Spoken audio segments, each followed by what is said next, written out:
এই গল্পটা নবী হজরত মুহাম্মদ সাল্লাল্লাহু আলাইহি ওয়াসাল্লামের। এই গল্পটা ওই যুদ্ধের, যে যুদ্ধটা পুরো মক্কা শহরের ইতিহাস পরিবর্তন করে দিয়েছিল। কেউ যেন না বাঁচে, নবী ইব্রাহিমের বংশধরদের শেষ করে ফেল।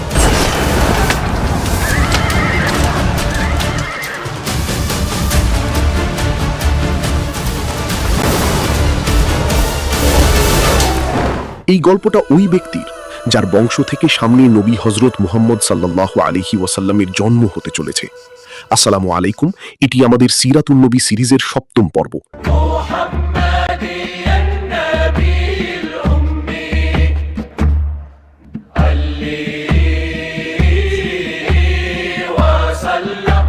গত পর্বে আমরা জেনেছি কিভাবে যায়েদ ইবনে কিলাবের জন্ম হয়েছিল,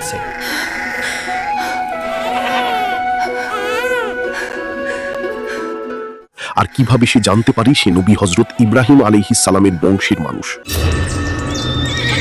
আমি তো বলবো মানুষকে তার অকাতের মধ্যেই থাকা উচিত। শুনছো জায়েদ?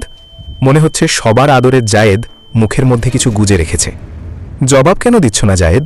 নিজের অকাত মনে পড়ে গেল? তোমাদের সবার আমায় কি সমস্যা আমি বুঝতে পারছি না। আমরা কেন তোমার সাথে সম্পর্ক রাখবো? তুমি তো এক কুশাই বংশের এক অচেনা মানুষ, আর তুমি তোমার বাপের সৎ সন্তান।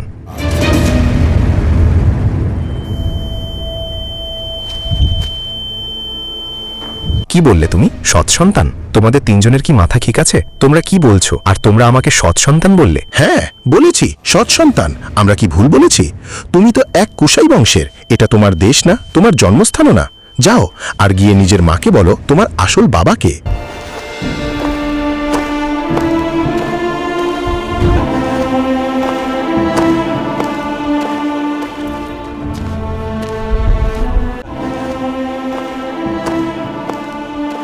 জায়েদের বাল্যবন্ধুদের এই কথায় তার হৃদয় ভেঙে চুরমার হয়ে যায়। সে যখন তার ঘরে ফিরছিল, সে কোনো যুবক ছিল না। তার মন হৃদয় ভেঙে ছোট এক বাচ্চার মতো কান্না করতে করতে বাড়ি ফিরছিল। আর যখন জায়েদের মা তাকে এটা কনফার্ম করে দেয় যে এটা তার আসল বাবা নয়, আসল দেশ নয়, সে তার মায়ের কোলের মধ্যে ছোট বাচ্চাদের মতো কান্না করতে থাকে। এই কান্না তার দুর্বলতা ছিল না, এটা ছিল তার বাবাকে হারানোর বেদনার কান্না।